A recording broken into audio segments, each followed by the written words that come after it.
Hola, bienvenidos a Cine Esperanzas, el show de los cinéfilos cuarentones, en el que un par de señores que aprendieron de astrofísica viendo películas de monstruos los reta a mantenerse despiertos durante los siguientes minutos en los que vamos a parlotear sobre Event Horizon de Paul W. S. Anderson.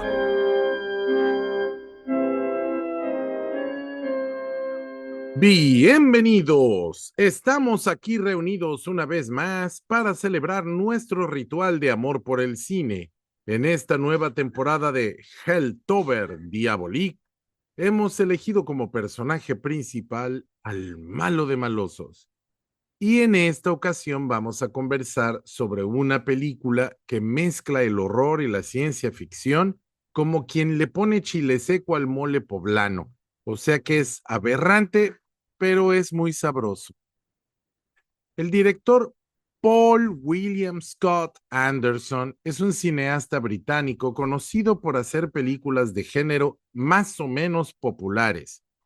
En particular es conocido por hacer cine con franquicias de videojuegos o de otras películas que son muy populares, como por ejemplo Mortal Kombat en 1995, que es más bien fallida, pero que tuvo éxito comercial.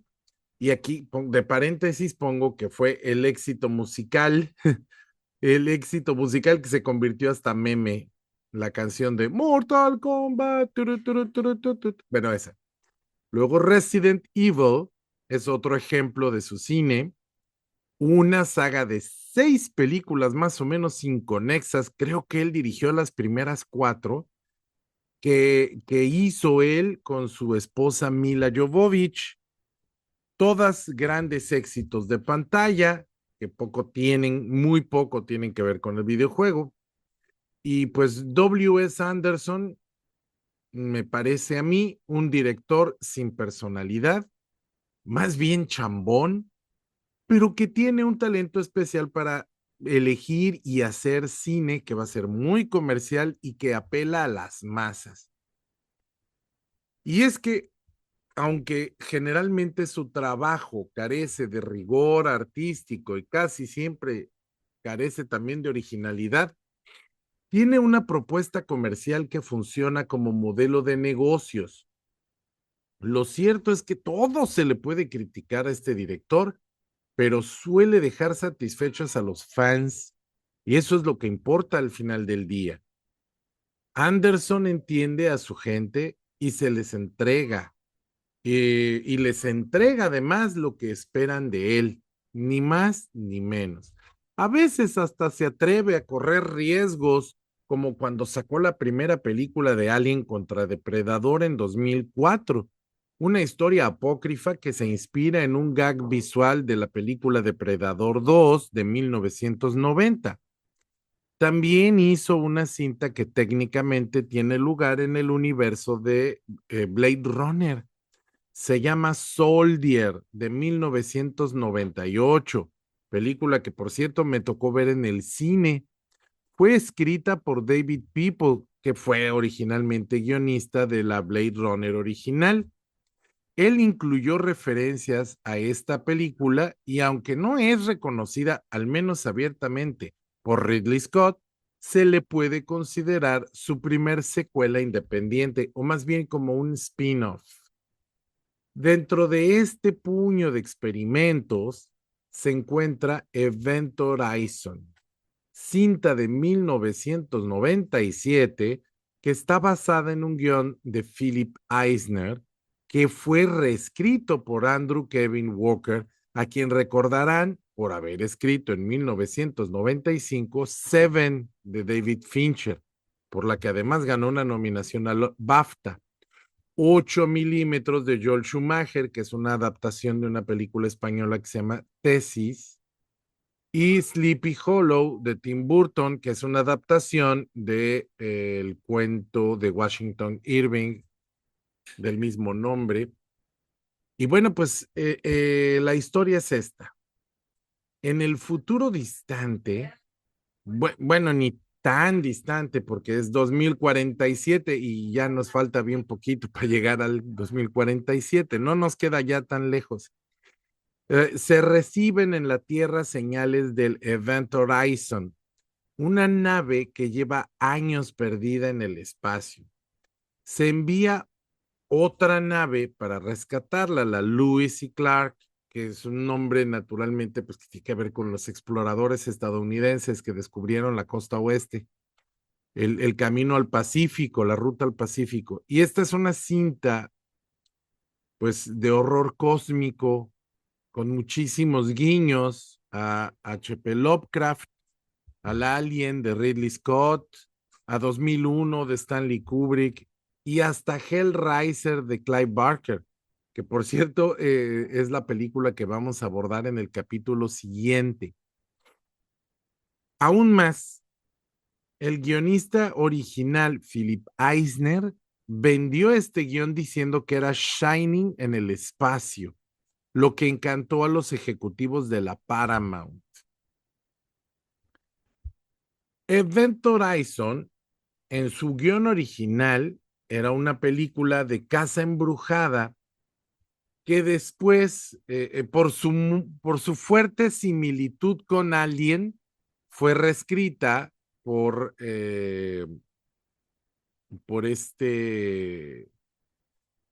Andrew Kevin Walker para que fuera una película así de casa embrujada, pero con elementos de ciencia ficción. Se buscó un cierto tono naturalista que ayudó a encrudecer los elementos de horror corporal y que mucho nos recuerdan a ese videojuego que se llama Doom. El director explora elementos religiosos utilizando de pretexto un supuesto desplazamiento dimensional que abriría una puerta al infierno. Y yo creo que es aquí donde triunfa Anderson, porque Event Horizon terminó siendo un fracaso en taquillas. Solo generó 26.616.590 dólares. Esto fue de local, el ingreso local, contra un presupuesto de 50 millones. Después agregó 16 millones de taquilla foránea para un total de 42, que no alcanza a salir tablas. Sin embargo, la película ganó estatus de culto y después contradijo en DVD, contradijo las críticas que la trataron lo menos de mediocre y fallida. Su impacto en otros medios está presente en la saga de videojuegos Dead Space. Yo he jugado las primeras dos, la tercera la empecé, pero no la terminé. Pero se nota muchísimo, muchísimo la inspiración que obtiene esta saga de videojuegos de Event Horizon.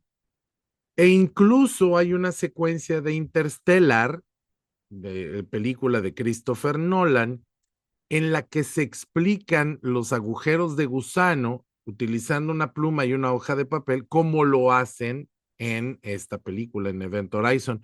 Yo no sé si eso es un guiño voluntario, si es que los dos tomaron la misma fuente o si fue casualidad. Lo cierto es que ahí está esa escena donde utilizan el papel para enseñar cómo funcionan los agujeros de gusano. También hay que reconocer la banda sonora que corre por cuenta de un músico y compositor muy conocido ya por los fans de Sin Esperanza, Michael Kamen, a quien recordarán por otras grandes franquicias como Die Hard, Lethal Weapon, películas como Brasil de Terry Gilliam, una película que es de 1985, The Adventures of Baron Munchausen, Las aventuras del Barón Munchausen, que es del mismo director, pero de 1988, Highlander, peliculón de 1986, bueno, un churrón de 1986, Robin Hood, Príncipe de los Ladrones del 91, que también es un churro, pero también es un buen churro. X-Men, la seminal película de Bryan Singer del año 2000, y pues en su carrera ganó 4 Grammys, un BAFTA de la televisión, 2 nominaciones al Oscar, 4 Globos de Oro y un Primetime Emmy. ¿Qué más puedo decir de esta película? Me brinqué en una parte importante, el reparto. Yo creo que eso es lo más importante y lo primero que hay que alabar, que Paul W. S. Anderson, ¿saben por qué se llama así? Se llama así porque Paul Thomas Anderson ya había registrado Paul Anderson como guionista y como no se pueden registrar 2 personas con el mismo nombre, pues se le ocurrió usar sus iniciales. Y de hecho en sus primeras películas había firmado como Paul Anderson y poco a poco tuvo que ir cambiando. Bueno, pues voy a empezar alabando el casting que hace. Creo que ese es uno de los grandes aciertos del trabajo de Anderson.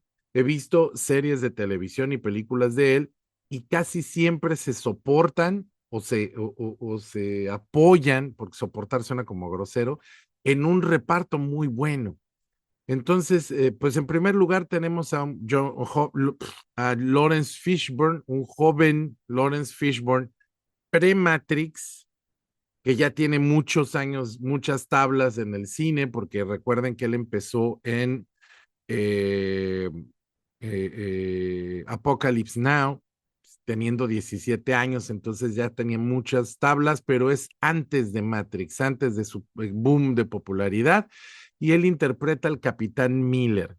Tenemos a Sam Neill, que es un actorazo neozelandés, que lo mismo hace dramones lacrimógenos, como Un llanto en la oscuridad, que churros psicotrópicos, como la primer película de Calabozos y Dragones.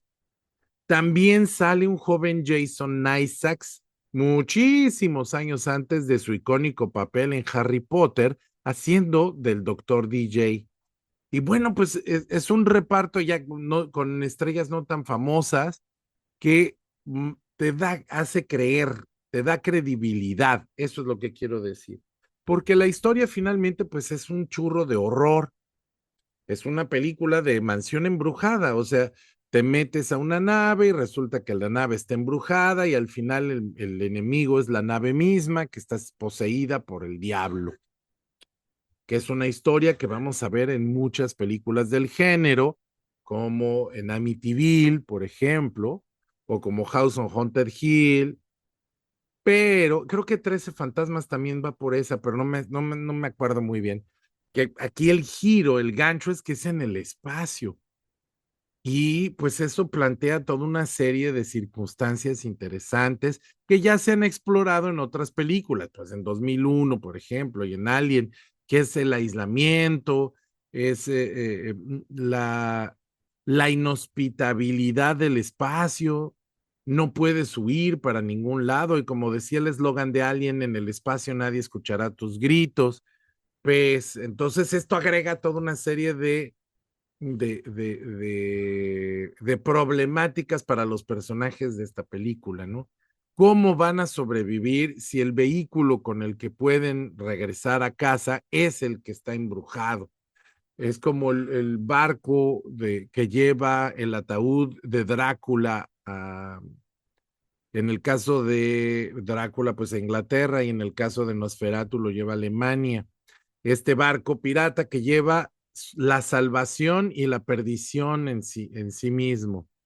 Entonces, no puedes arrojarte al mar porque es peor es peor el caldo que las albóndigas, sale más caro el caldo que las albóndigas, perdón, pero al mismo tiempo no te puedes quedar. Y en honor al tema de este Helltober, voy a traer una cita de mi abuelito, don José Rodríguez Román, que aprendí a través de mi papá y que dice, si te quedas tengo miedo, si te vas viene el diablo. Y pues ese es el chiste de Event Horizon, una película que yo aprecio mucho, que yo reconozco que es un churro de terror, pero que me gusta y que me produce eh, eh, Pues ustedes saben que yo veo películas de miedo porque a mí sí me dan miedo y esta se me hizo una manera muy original de asustar y mezcla dos cosas que me gustan mucho, que son los monstruos y las naves espaciales. Y me recuerda incidentalmente un cuento que escribí cuando era chiquito. Y cuando digo que era chiquito, es un niño de menos de 10 años, porque mi papá fue el que lo transcribió, yo se lo iba narrando y él lo iba escribiendo, en el que hice una historia de una nave espacial que era una nave asilo, o sea, una nave en la que se quedaban puros viejitos jubilados y que era golpeada por un asteroide que llevaba dentro de sí una forma de vida que poco a poco fue matando a todos los viejitos. Ese era mi cuento, estaba chido mi cuento, la neta sí estaba bueno. Para tener 9 años, sí entendí las claves del género. Y bueno, pues esta película es algo más, algo parecido, pero en vez de tener viejitos, pues tiene astronautas. La película se intenta ser naturalista, sigue siendo ficción, pero intenta ser naturalista. Incluso los uniformes están diseñados a la manera en la que se usaba el uniforme de la NASA en esa época, en los 90, y tienen banderas con lo que ellos suponen que iba a ser el mundo del futuro. Creo que la bandera de Estados Unidos tiene más estrellas y la bandera de Australia tiene caracteres nativos, indígenas, bueno, son cosas así, pero se pretende naturista la película, naturalista, perdón. Pues bien, esto es Event Horizon y es hora de pasarle el micrófono a mi compañero, hermanito y amigo del alma, Fernando Carrillo Fink, para que nos comente, nos comparta, nos diga cómo vivió esta película que él sí vio en el cine. Yo hipócritamente olvidé mencionar eso, yo la vi en cassette. Yo primero la vi en cassette, pero Fernando sí la vio en el cine. Así que, ¿cómo la viviste, Fernando? Hola Paquito, hola amigos que nos escuchan. Yo en lo personal eh, tuve una experiencia muy grata cuando fui a ver esta película al cine porque yo no tenía la menor idea de lo que trataba.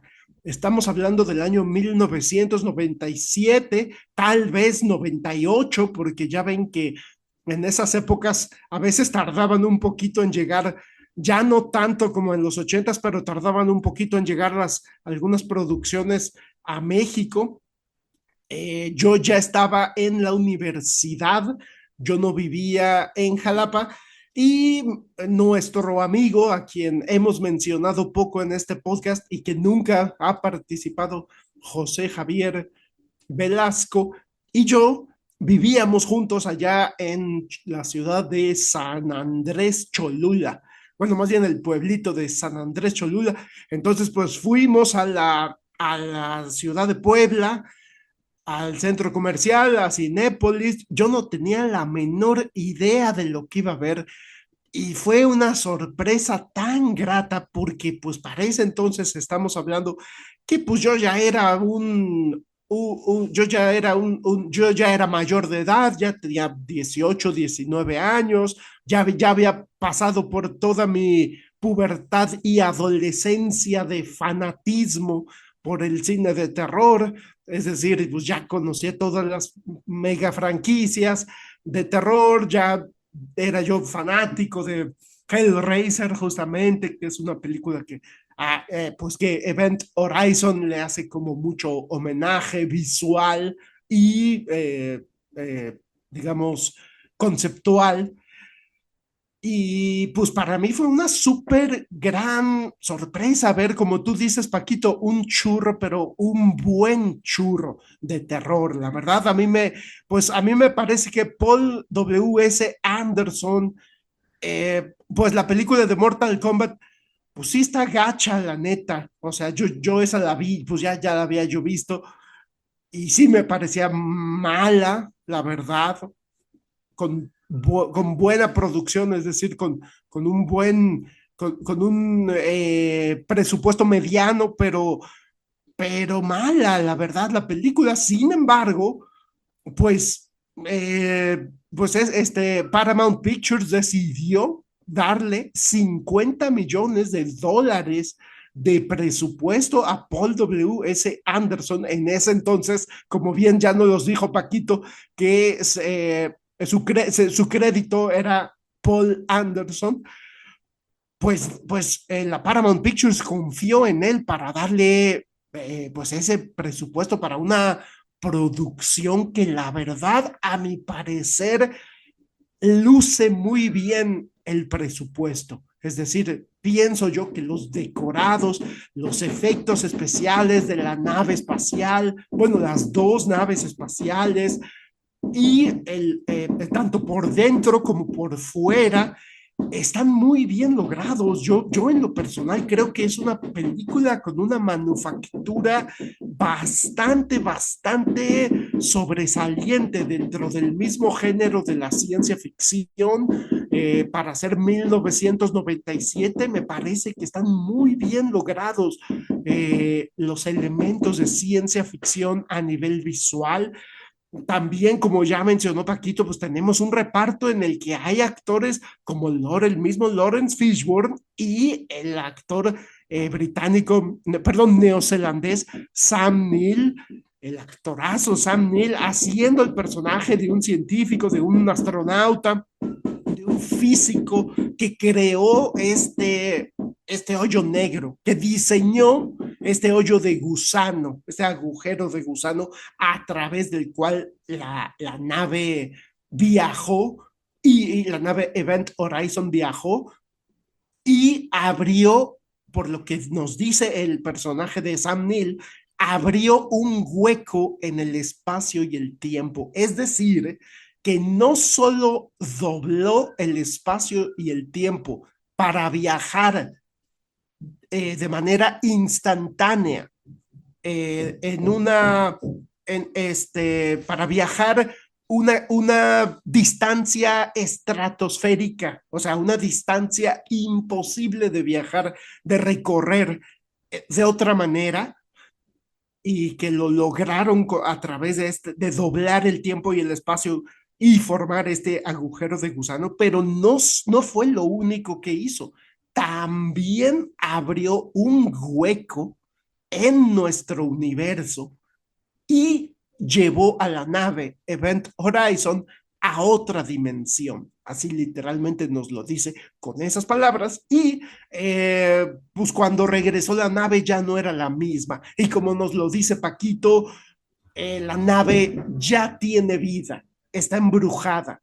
Y yo no sabía eso de que habían vendido digamos, como el proyecto, la idea de la película. Yo no sabía que habían dicho el resplandor en el espacio, pero pues me parece muy atinado, es totalmente atinado, porque pues sí, es una nave embrujada, es una nave que se mete en tu cabeza, que te hace que veas tus traumas, hace que veas a los muertos, por decirlo de algún modo, sin ser fantasmas. Es más bien como un embrujamiento que hace que la nave se meta en tu psique, en tu mente, en tu subconsciente, por decirlo de algún modo, y te muestra tus temores.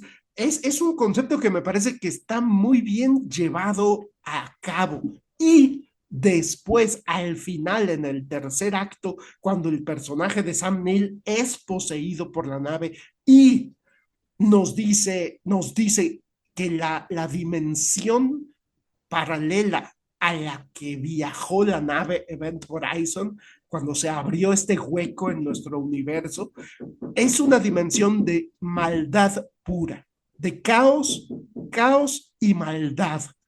Y le dice, te voy a mostrar, le dice al protagonista, al personaje de Lawrence Fishburne, te voy a mostrar lo que le hizo la nave a su tripulación, que están todos muertos, desmembrados. y le muestra, le pone la mano en la cabeza y le muestra unas imágenes que son dignas de una película literalmente de Hellraiser, que es una película que, como bien dijo Paquito, la vamos a comentar también en este ciclo de Helltober, y le muestra imágenes de tortura, le muestra imágenes de dolor, de mucho sufrimiento físico, y eso es lo que fueron a encontrar los tripulantes del Event Horizon en el otro, allá en la dimensión del caos y de la maldad. Entonces esto me gusta mucho porque definitivamente que es una mezcla muy, pues muy peculiar, como dijo Paquito, como echarle salsa de chile seco al mole, pero que quedó muy bien lograda para mi gusto. El tercer acto nos muestra un despliegue de imágenes terroríficas, de una atmósfera en la que yo en lo personal sí siento la maldad, sí siento eso de que, pues, y que literalmente fueron al infierno, aunque pues el personaje de Lawrence Fishburne le dice al personaje de Sam Neill que la nave viajó al infierno, y Sam Neill le contesta que, pues, que tiene una imaginación muy pobre. Es decir, en pocas palabras le contesta que nosotros desde nuestra realidad, desde nuestro planeta Tierra y con nuestras figuras mitológicas, católicas, cristianas, le llamamos infierno, pero pues lo que realmente es rebasa nuestra imaginación, rebasa nuestro alcance de pues nuestra mente, nuestros pensamientos, nuestras ideas, las imágenes que nos podemos generar de lo que es el infierno, quedan rebasadas por la realidad de esta dimensión a la que viajó el Event Horizon. Pero bueno, por el momento esos son mis comentarios de mi primera participación, y le devuelvo el micrófono a Paquito. Muchas gracias, Fernando. Pues, ¿qué te puedo decir? Yo fui el que propuso esta película, pues justamente por eso, porque me gusta mucho el estilo y la temática. Verás, yo jugaba cuando era niño, más o menos de 14, 15 años, el juego que se llama Doom, un juego que de tan popular hoy en día, 30, 40 años después, se sigue jugando y hay, por supuesto, hay versiones modernas, pero la versión original sigue ahí. Y esto de los Space Marines peleando contra demonios o diablos, pues es súper atractivo visualmente porque te permite hacer eh, escenas de violencia sin que sean tan empáticas, o sea, pues como no son personas, son monstruos, entonces no sientes tanto el shock como lo sientes, por ejemplo, en películas de tortura, como las películas de Takeshi Miike y esos. Y por otro lado, pues también como apela a la fantasía con esto de las dimensiones infernales y los bichos desconocidos, al horror cósmico del que hablábamos con H.P. Lovecraft. O sea, criaturas que vienen de dimensiones tan diferentes a las nuestras que son incomprensibles para nosotros, pero también al mismo tiempo pues juega con nuestros terrores más básicos el miedo a los insectos, el miedo a la claustrofobia, el miedo a los lugares encerrados. Entonces hace una combinación ahí por un lugar, elementos fantásticos, por otro, los terrores psicológicos más básicos, y pues le pone unas gotitas de realidad, unas gotitas de ciencia. Hay una secuencia muy divertida en la que están platicando y mencionan el fuego en gravedad cero. Y esa secuencia del fuego en gravedad cero es particularmente aterradora porque cuando ves el fuego en gravedad cero, pues llena todo el espacio donde hay oxígeno. A mí se me hizo muy padre eso. Y bueno, insisto, pues se nota que a Paul Anderson le gustan los juegos, para Resident Evil cuentan que se encerró 48 horas a jugar el juego para entenderlo bien. Lo que es curioso porque la película es muy diferente al juego, está muy alejada de lo que es el juego.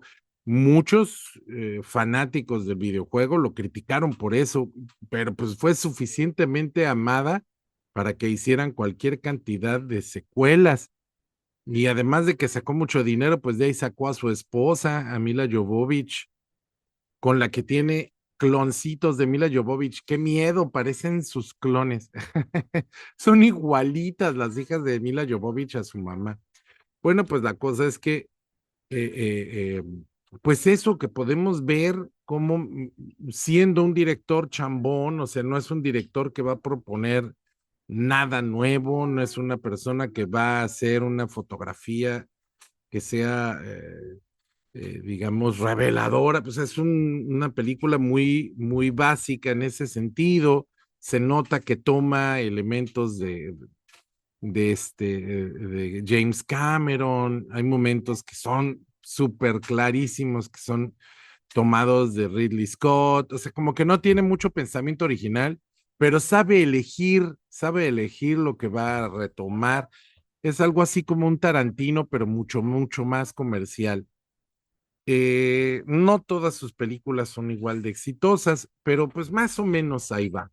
Yo lo compararía con Uwe Boll, que Uwe Boll es un alemán que hace el mismo tipo de cine que Paul Anderson, Paul W. S. Anderson, pero Uwe Boll sí le salen súper chafas. De hecho, todo el éxito de Uwe Boll y las razones por las que sigue haciendo cine es porque creó un culto a las películas tronchas, sus películas que consigue consigue franquicias muy buenas, pero las hace súper chafas. Entonces sí, pues sí, sí, en un universo de combate de boxeo, tenemos en una esquina a Paul W. Anderson, Paul W. S. Anderson, y en la otra esquina tenemos a Uwe Boll, que además es muy divertido el señor, porque el señor asume lo que es. Él hace películas de Uwe Boll, y si te gustan bien, y si no, púdrete. Es más, creo que se agarró en un match de box con un crítico de cine una vez. Así de ridícula es la cosa. Entonces, pues sí. Por ejemplo, estaba ahorita, mientras Fernando platicaba, estuve recordando una serie. Es una serie que se hizo cuando YouTube trató de cortar su rebanada del mercado del streaming, por ahí del 2018, cuando salió Cobra Kai y cuando salieron los originales de YouTube, que solo podías ver si pagabas el premium, sacaron una serie que se llamaba Origin, que tiene más o menos la misma temática, el mismo tono de Event Horizon, que es una película donde una nave que está explorando el espacio, ya no recuerdo muy bien la historia completa, pero es una nave que va a explorar el espacio y de repente se despierta la tripulación que está congelada y pues están muriendo y la cosa se pone así peligrosa y tienen que salvar la vida y hacer pues que los que sobreviven sobrevivan. Ya no recuerdo mucho más, pero sí recuerdo que tiene la temática muy parecida a Event Horizon y que tienen los mismos logros. Tiene muy buena música, la fotografía es muy reminiscente a estas películas que ya mencionamos. También tiene mucho esa temática de la casa embrujada y se respalda con actores buenos. Tiene a Natalia Tena, que es una actriz que hace mucha tele. A ella la recordarán en Game of Thrones, también sale en Harry Potter. Recientemente la vi en algo, no recuerdo en qué, pero hace poco salió en The Mandalorian, también sale como una Twilight. Y sale Tom Felton, que Tom Felton es el actor que la hizo de Draco Malfoy en la saga de Harry Potter. De todos los actores de Harry Potter, fue el único que no se tomó tan en serio y que decidió ser actor de chamba. Y entonces, y eso se me hace súper bueno y se lo reconozco porque Pues es muy buen actor de cuadro, hace películas y series de televisión como actor de cuadro y lo hace muy bien, incluso salió en Flash y se me hizo un buen papel. Ya no descansa sobre su personaje de Draco Malfoy. En la película de la batalla de los simios, en el remake, hace un papelito bien chiquito. Y en esta serie también hace un buen trabajo Tom Felton. Y pues así, son series y películas que nos muestran de qué trata el cine de Paul W.S. Anderson. Él originalmente quería hacer un remake de una película de los setentas, creo que se llama Death Race. Creo que es Death Race 2001, algo así. Honestamente no la he visto, pero sí sé que existe. O sea, sé que existe, pero no la he visto. Pero él quería hacer el remake y terminó después de muchísimos años de intentarlo, intentó haciendo una precuela que también se llama Death Race. Y también tiene que los tres mosqueteros, que él sabe elegir franquicias y lo hace bien. ¿Es un director chambón? Sí, pero hasta para ser chambón hay que ser abusado, hay que tener talento y pues él lo ha hecho muy bien. No, pues ya es mi segunda participación, así que le voy a devolver el micrófono a Fernando para que dé su última participación y ya despedimos el programa. ¿Cómo la ves, Fer? Muchas gracias, Paquito. Pues fíjate que yo coincido totalmente con lo que dices. Hasta para ser chambón hay que ser inteligente, hay que tener talento, hay que saberle al show business. Y yo quisiera aprovechar mi segunda participación para hacer un recorrido por la carrera de Paul W. S. Anderson, pues para entender ese lugar tan privilegiado que tiene hoy en Hollywood. Entonces, a mí me gustaría mencionar la primera película que hizo, su ópera prima, la filmó en su país natal, en Inglaterra, y es un thriller que al parecer su presupuesto fue como el equivalente a $2 millones, es decir, una película pequeña en 1994, y es una película, pues básicamente en Estados Unidos le llamarían cine independiente en esa época, con $2 millones, y es un thriller que yo no he visto, pero lo único que he visto es el tráiler de la película llamada Shopping, y se nota por el tráiler que es un thriller bastante estilizado, con buenas secuencias de acción. Se le nota que tiene una solvencia técnica que obviamente, como siempre lo hemos mencionado Paquito y yo, muy seguramente trae muchos cortometrajes bajo el brazo, en su cinturón, como dicen en Estados Unidos, porque se nota que es una ópera prima de alguien con oficio. Y se ve que es una película bastante interesante con Jude Law, un thriller de esos que le llaman neo-noir, hasta se le ven como tintes como de medio de Blade Runner, entonces, o como un poquito como Black Rain de Ridley Scott. Y pues entonces Hollywood inmediatamente lo jaló para hacer Mortal Kombat, la cual fue un éxito de taquilla y tiene un presupuesto moderado de $20 millones, y tan solo en la taquilla estadounidense metió $122 millones. Es decir, fue un taquillazo, un gran éxito económico Mortal Kombat en el 95, de tal modo que, como decíamos, Paramount Pictures le dio 50 millones para hacer Event Horizon, que se estrenó en el 97. Fue un fracaso de taquilla, pero después se volvió una película de culto, y en el mercado de DVD, como ya nos lo mencionó Paquito, los fans no le dieron la razón a la crítica, y la película, pues en una época en la que las ventas de DVD eran un ingreso importante para los estudios de Hollywood, pues le dio a Paul W. S. Anderson pues la posibilidad de continuar haciendo películas de presupuestos buenos, sustanciosos, y fue cuando hizo por 60 millones de dólares la película que ya nos mencionó Paquito, Soldier, con Kurt Russell. Esa película se la financió Warner Brothers. Fue otro fracaso en taquilla.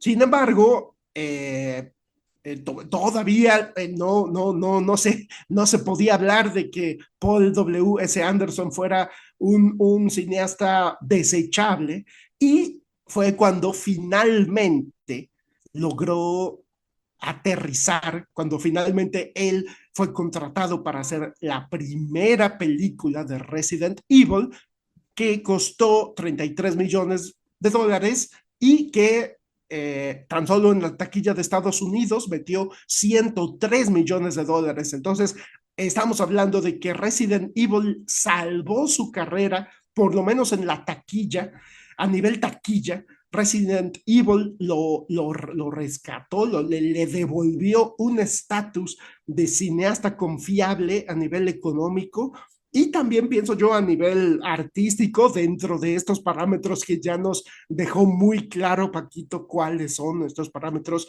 de ser churrero, de ser chambón, pero muy efectivo. Y después fue cuando hizo esta película que ya también nos mencionó Paquito, Alien contra Depredador, ni más ni menos. Es decir, ya Hollywood confiaba en él a tal grado que se dio tuvo el privilegio de hacer este crossover de dos franquicias tan exitosas como Alien contra Depredador. Y de ahí para adelante hizo esta película, esta precuela de Death Race, que a mí la verdad me gusta bastante. Sale Jason Statham, se llama Death Race. Así, Death Race, sí, es una precuela de la película de Roger Corman, que me parece muy divertida, muy bien hecha, con mucho oficio, porque creo que eso pues nunca lo va a perder Paul W. S. Anderson, ese oficio que tiene, y lo cual le valió que hizo, él se encargó de dirigir la saga completita de Resident Evil. Hizo la segunda en el 2004, la tercera se estrenó en el 2007, la cuarta en el 2010, la quinta y penúltima en el 2012, y la sexta y entrega final en el 2016 de Resident Evil. Todas, no, perdón, no todas dirigidas, perdón.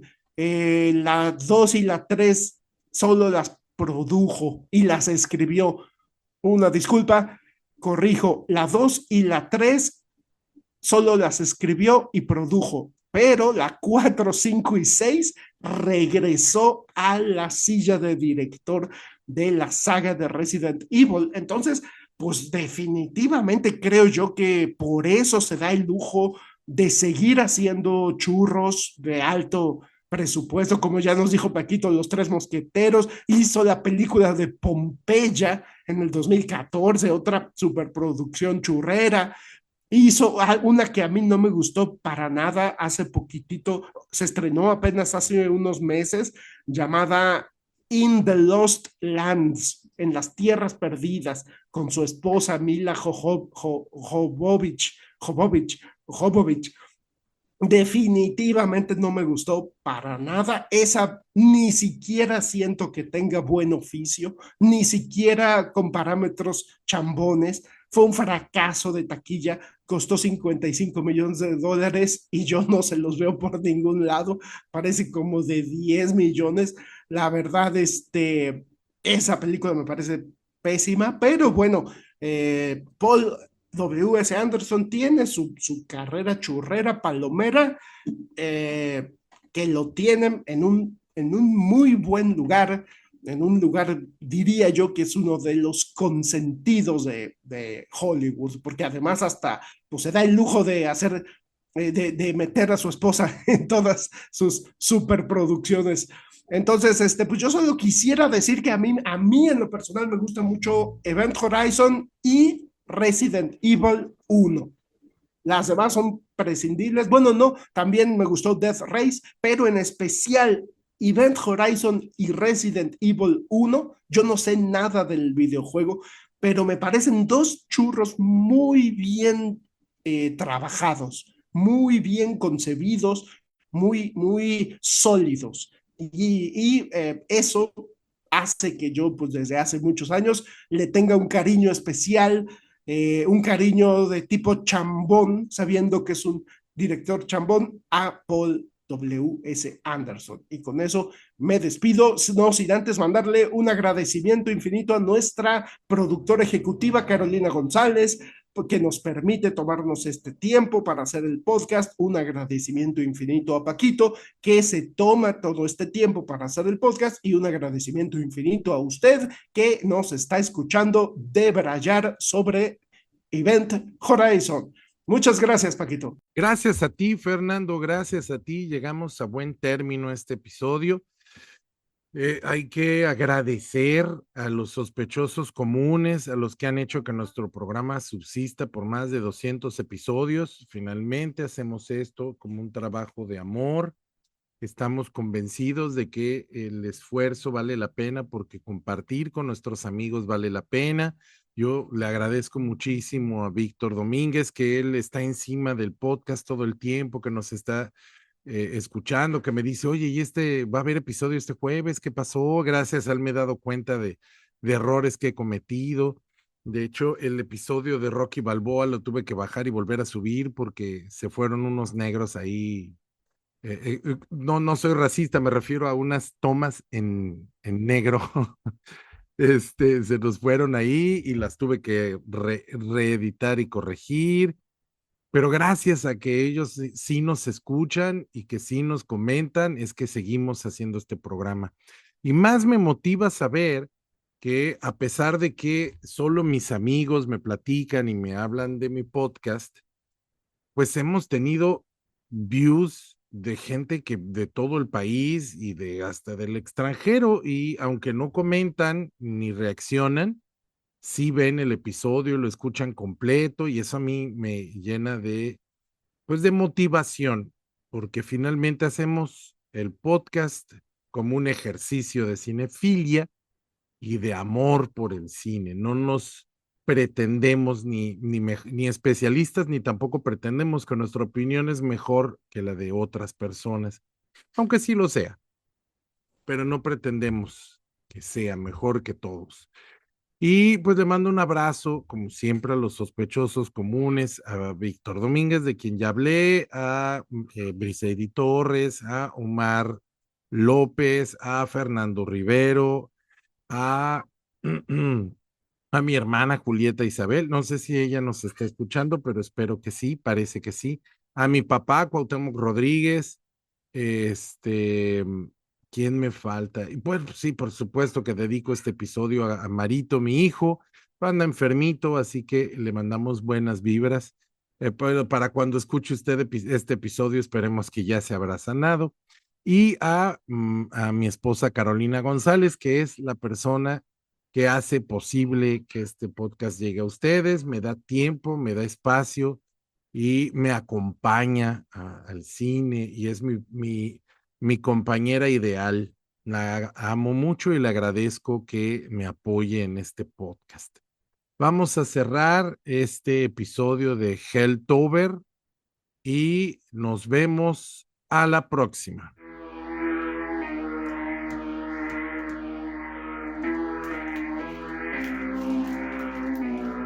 Esto fue Sin Esperanzas, el show de los cinéfilos cuarentones, con Fernando C. Fink y Paquito Rodríguez.